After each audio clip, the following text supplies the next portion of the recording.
première question est toujours la plus difficile, Jacques. Donc on passe à la deuxième directement. Voilà. Je voulais revenir sur tes propos par rapport à l'Europe. Il me semble que c'est une des conditions effectives de réussite pour les 5 ans ou 6 ans à venir. L'Europe investit, enfin fonctionne avec des budgets qui vont de 6 ans à 6 ans. La question, il me semble, c'est un peu court pour arriver à accentuer ou limiter la vitesse des pays qui participent à cette communauté européenne. Et face à des défis où on le voit, il faut absolument qu'on aille vers une harmonisation sociale, une harmonisation fiscale de ces différents pays qui composent l'Europe, parce que l'on crée de la disparité qui pénalise nos entreprises, qui pénalise nos chefs d'entreprise, qu'ils soient dans l'agriculture, qu'ils soient dans l'industrie ou dans l'artisanat même. Donc moi, je voudrais avoir ton point de vue là-dessus. Mon point de vue, c'est que le sujet que tu évoques est sans doute le sujet qui provoque chez moi le plus de soutien à Macron. De tous les candidats à l'élection présidentielle, Emmanuel Macron était le seul qui se proclamait profondément européen. Pas seulement, après je viendrai à la deuxième partie, mais qui se proclamait profondément européen. Alors moi, je suis de ceux qui suis aussi profondément européen et qui ne jettera jamais le bébé avec l'eau du bain, parce qu'on oublie trop, c'est trop facile d'oublier ce que nous a apporté l'Europe. Elle nous a apporté la paix, alors on dit oh mais la paix, maintenant c'est un acquis, oui, sauf que pendant un siècle il y a eu 3 conflits mondiaux en Europe, et c'est l'Europe qui nous a donné cette paix, et que voilà, aucune zone au monde n'a construit une paix d'une telle façon. 3 conflits mondiaux sur les terres de l'Europe, ou quasiment mondiaux, avec la guerre de 70, 14, 18, 39, 40, elle nous a donné la paix, elle nous a apporté la démocratie. Au début de la construction européenne, il y avait des Franco, il y avait des Salazar, il y avait des colonels grecs, il n'y a plus rien de tout ça en Europe. Il n'y a plus de dictature, il y a de la démocratie et des élections libres partout en Europe. Il n'y a aucune autre région du monde où une trentaine, moins de 30 pays se sont organisés comme ça dans une zone de démocratie quasi parfaite. C'est jamais parfait, mais en tout cas de vraie démocratie. Elle nous a apporté les droits de l'homme. Il n'y a aucune autre zone du monde où une trentaine de pays ont comme ça affirmé les droits de l'homme à un tel niveau, avec une Cour européenne des droits de l'homme qui est extrêmement vigilante sur cette chose-là. Donc il y a un modèle. J'ajoute, elle nous a apporté, là je commence à rentrer dans le domaine du discutable, un modèle social. Alors il est inéquitable, il est inégal pardon, d'un pays à l'autre, mais il n'y a aucune autre zone au monde où il y a un tel modèle social qu'en Europe. Aucun. Cherchez partout à travers le monde des zones de pays qui auraient un modèle social comparable à la moyenne du modèle social européen. Aucune au monde. Aucune. Bon, après, donc je dis, tout ça, on le jette souvent dans des discours démagogiques, à droite comme à gauche, à l'extrême droite comme à l'extrême gauche, y compris dans mon propre parti, qui sont comme ça, balanceraient tout ça, oubliant toute cette construction historique qui est pour moi essentielle et sur laquelle personnellement je ne transigerai jamais. Jamais. Parce que si on oublie ça, alors on oublie une grande part de notre histoire et une grande part d'un acquis dont profitent nos enfants et nos petits-enfants. Mais, comme dirait Macron, en même temps, je me fais au pli, en même temps, il faudrait être aveugle et sourd pour ne pas voir qu'aujourd'hui l'Europe ne répond pas à l'espérance des concitoyens. Et que ce que j'ai dit tout à l'heure, ce qu'on a vu avec le Brexit, c'est-à-dire un peuple qui dit est-ce qu'on vote pour ou contre le maintien dans l'Europe, si on le faisait dans tous les pays européens, on aurait peut-être beaucoup de mauvaises surprises. Donc pourquoi ? Et donc il faut regarder ça en face et redéfinir un projet européen qui provoque de l'adhésion des peuples. C'est ça qui est en jeu. Ce n'est pas des petites réformes, hein, c'est pas des petits bricolages, c'est de redonner de l'adhésion au peuple à l'égard de l'Europe. Et donc ça passe par une redéfinition totale.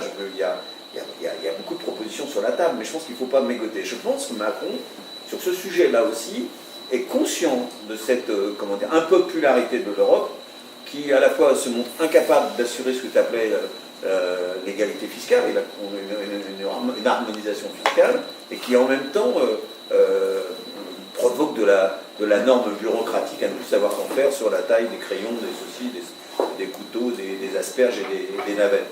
Et donc, il faut réorienter profondément l'Europe. C'est-à-dire qu'il faut à la fois adhérer et repopulariser et redonner du lustre civique, si je veux dire, du civisme européen, et en même temps vraiment dire à l'Europe, faire comprendre à tous les dirigeants européens que si on ne va pas faire une harmonisation fiscale et sociale, si on n'avance pas d'un même pas sur des choses qui créent de l'adhésion à l'Europe, alors on va droit dans le mur. On va droit dans le mur. On y est.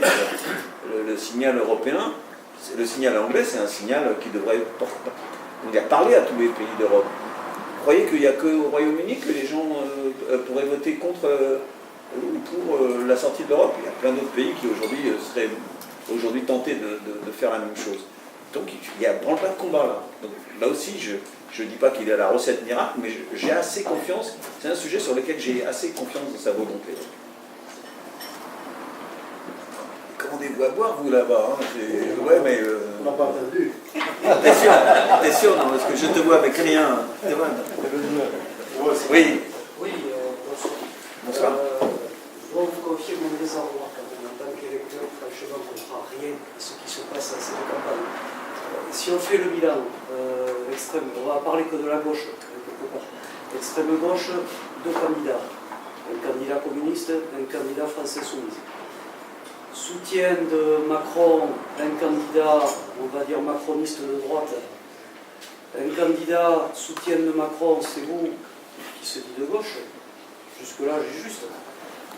Mais en même temps, socialiste. Et que je sache, le PS n'est pas soutien de Macron.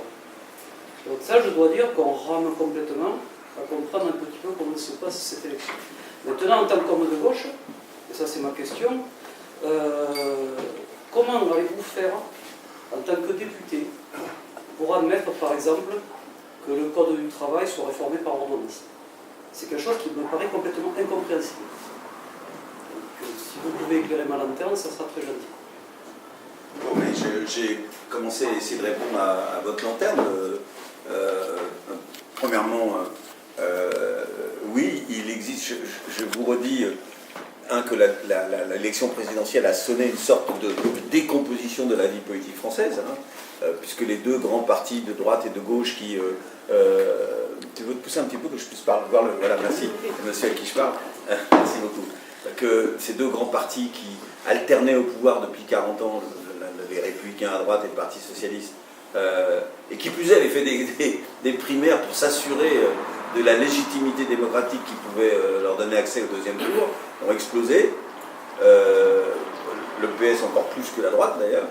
Et donc on a eu ce deuxième tour qu'il y a 2 ans encore, ou même il y a 1 an, tout le monde aurait trouvé improbable. Donc il y a eu une décomposition formidable de la vie politique française. Donc maintenant j'essaye de trouver quels sont les facteurs de recomposition d'un vote au moment où on fait une campagne législative. Bon, il y a ce premier facteur, je l'énonce de nouveau. Veut-on aider Macron à réussir ou pas? Donc il y a des gens qui, à droite comme à gauche, à l'extrême droite comme à l'extrême gauche, mais à peu près partout, disent non, moi je ne veux pas l'aider, opposition ou opposition systématique, ou même je le laisse faire et comme il va se casser la gueule, j'engrangerai les bénéfices au fur et à mesure. Ça me paraît être un peu irresponsable, en tout cas ne pas entendre le message que les Français nous ont adressé à un moment de l'élection présidentielle. Et qui nous disent encore aujourd'hui, il y a des tas de mairies où on m'interpelle en disant est-ce que vous allez l'aider, oui ou non? On vous demande d'aider, sinon on ne votera pas pour vous. Il y a un message assez puissant qui vient. Et moi j'y réponds en disant oui, c'est d'ailleurs pas tellement lui, c'est parce qu'il est président de la République, mais c'est surtout le pays qu'il faut aider à réussir dans la situation où il se trouve. Premier facteur, on l'aide ou on n'aide pas? On n'aide pas. Ensuite, comment on aide? Alors là, il y a 2 autres critères que j'ajoute, je les ai énoncés tout à l'heure, mais je les développe devant vous. Le premier, c'est qu'il se trouve que une des grandes leçons, ou un grand message que Macron a fait passer dans l'élection présidentielle, c'est de dire la droite et la gauche ont échoué depuis 20 et quelques années au pouvoir, ils ont échoué, et donc il faut essayer autre chose. C'était d'ailleurs le même constat que faisait Mme Le Pen. Hein. La droite et la gauche ont échoué, il faut essayer autre chose. Elle a fait aussi ce contrat-là. Sauf qu'elle, son autre chose, c'était il faut sortir de la République, si je veux dire, je schématise, donc inacceptable. Macron, lui, son autre chose, c'est il faut que la droite et la gauche, de bonne volonté, travaillent ensemble. Ce message-là est très bien passé. Je l'ai dit, j'ai entendu de moi beaucoup dans cette campagne électorale, des gens arrêtez vos bisbilles, vos divisions, vos chamailleries, vos oppositions stériles, etc. Travaillez ensemble. Et au fond, je vais vous dire, on le fait déjà tellement dans nos communes. dans nos communautés de communes, dans nos départements, nos régions, et même au Parlement, je vais vous dire, vous voyez, vous, à la télé, à la fenêtre de 15h, 16h, le mardi et le mercredi, où on se chamaille parce qu'il y a la télé qui est là, et que c'est les jeux du cirque, mais dès que c'est fini, que la télé n'est plus là, on est en commission et on travaille ensemble, droite et gauche réunis. Moi, tous les rapports parlementaires que j'ai faits depuis que je suis parlementaire, c'est avec des gens de droite, enfin, on est habitué à ça. Donc au fond, Emmanuel Macron, quand ils travaillent ensemble, ils réinventent, je ne dis pas l'eau tiède, mais le bon sens en tout cas, parce que c'est pas de l'eau tiède. Et parler à des maires de communes rurales, il y en a ici ou moins rurales dans cette salle, vous leur demandez, est-ce que vous savez toutes les étiquettes, enfin en tout cas ce que votent au présidentiel tous les gens autour de la table, qu'ils soient 7, 9, 11 ou plus, ils ont une idée. Mais il y en a beaucoup qui ne savent pas ce que vote un tel et un tel, et ça ne les empêche pas de travailler ensemble, et de chercher et de débattre de l'intérêt général ensemble. Il y a plusieurs maires ici qui peuvent vous le dire. Donc ce que nous dit Macron, c'est de faire ce que, au niveau national, ce qu'on fait déjà depuis toujours dans nos communes. Et donc il nous dit ça. Mais il n'a pas dit, pour faire ça, je veux faire travailler ensemble des gens de droite et des gens de droite. Il a dit, je veux faire travailler ensemble des gens de droite et des gens de gauche. Il n'a pas dit, je veux faire travailler ensemble des gens de gauche et des gens de gauche. Des gens de droite et des gens de gauche. Donc c'est comme ça qu'au gouvernement, il y a des gens de droite et des gens de gauche. Ça surprend. Ça surprend qu'un Premier ministre dise, arrive à Matignon en disant, je suis un homme de droite, et puis des ministres importants et pas des moindres qui disent, je suis socialiste et je reste socialiste, comme Le Drian ou Collomb. Bon. Et donc, ça veut dire que dans sa majorité au Parlement, il y aura aussi des gens de droite et des gens de gauche. Il faut l'accepter parce que c'est une règle du jeu qui s'impose à nous tous et qui s'est déjà imposée à nous sans qu'on le sache, dans nos communes, sans qu'on conscientise ou qu'on le théorise. Donc le deuxième critère, c'est maintenant, puisque vous soutenez Macron, si vous opposez à lui, on s'oppose à lui, très bien, c'est clair, c'est simple, et puis il n'y a qu'à attendre les bénéfices d'éventuels échecs. Mais si vous voulez le soutenir, il y a deux manières. C'est on le soutient à droite ou on le soutient à gauche. Et moi je dis que pour que ça marche d'une manière équilibrée, la droite et la gauche, la majorité marche, le gouvernement, il ne faut pas que ça boite.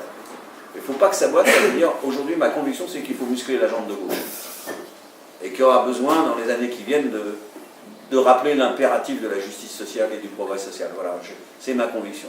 Et donc je me présente, avec Joël, nous nous présentons pour que dans cette majorité on pèse à gauche. Et que les impératifs de justice sociale, de lutte contre les inégalités, de progrès social, soient le mieux, le plus possible pris en compte. C'est le deuxième critère de choix. Le troisième critère d'organisation du choix, c'est quel type de majorité, quel type de démocratie on veut.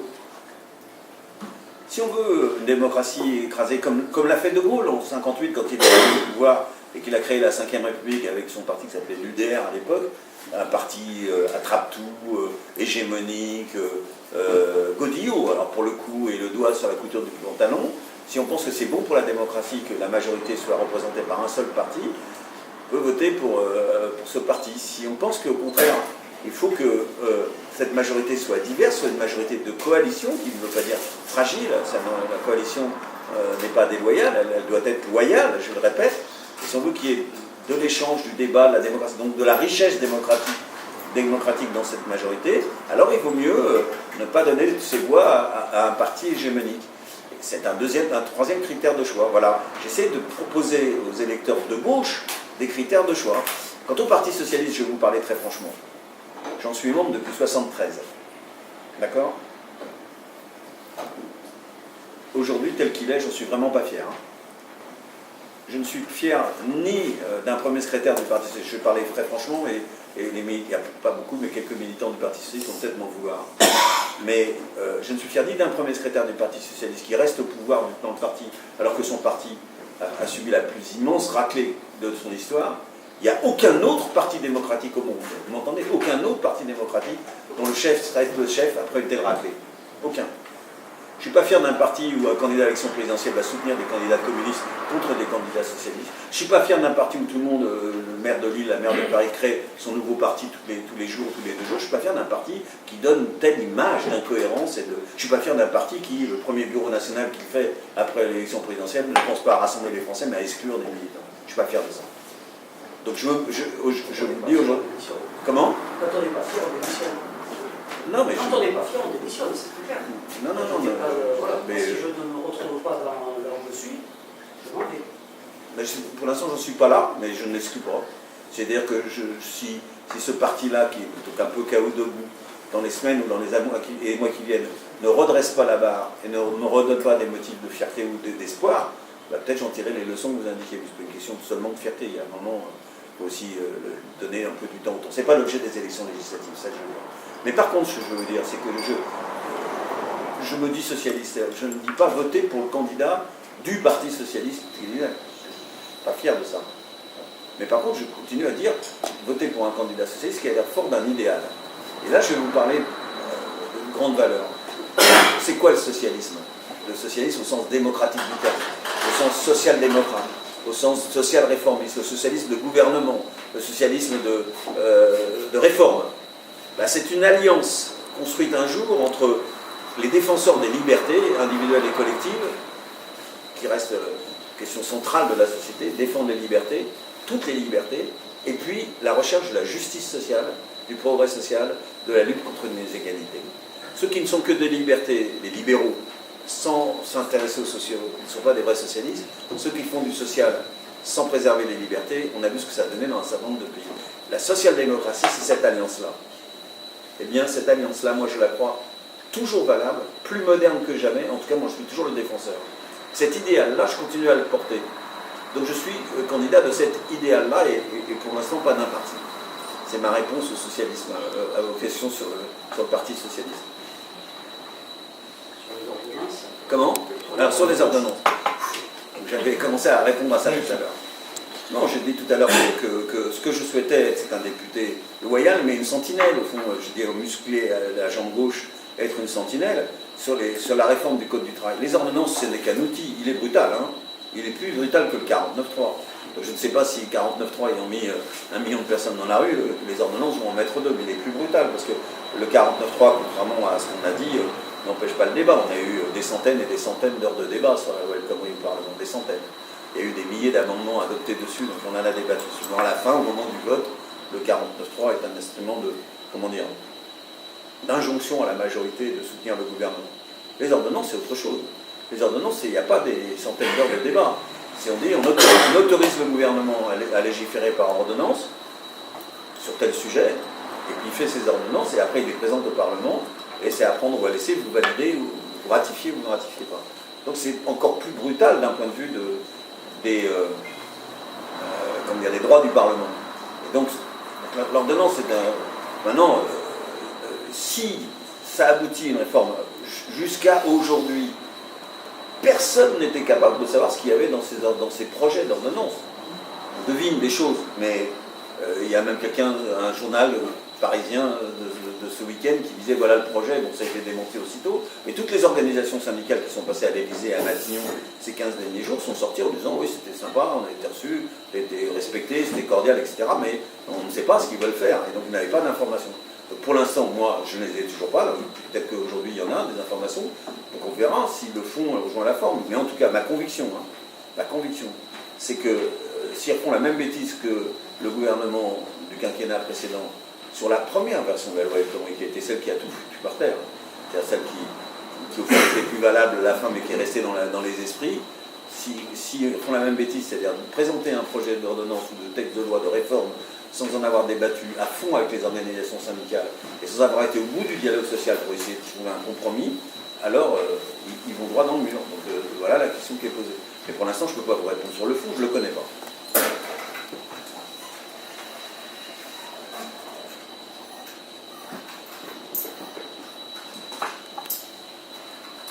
Est-ce que vous êtes un peu moins paumé, parce que vous disiez que vous étiez paumé là. Je ne suis pas paumé.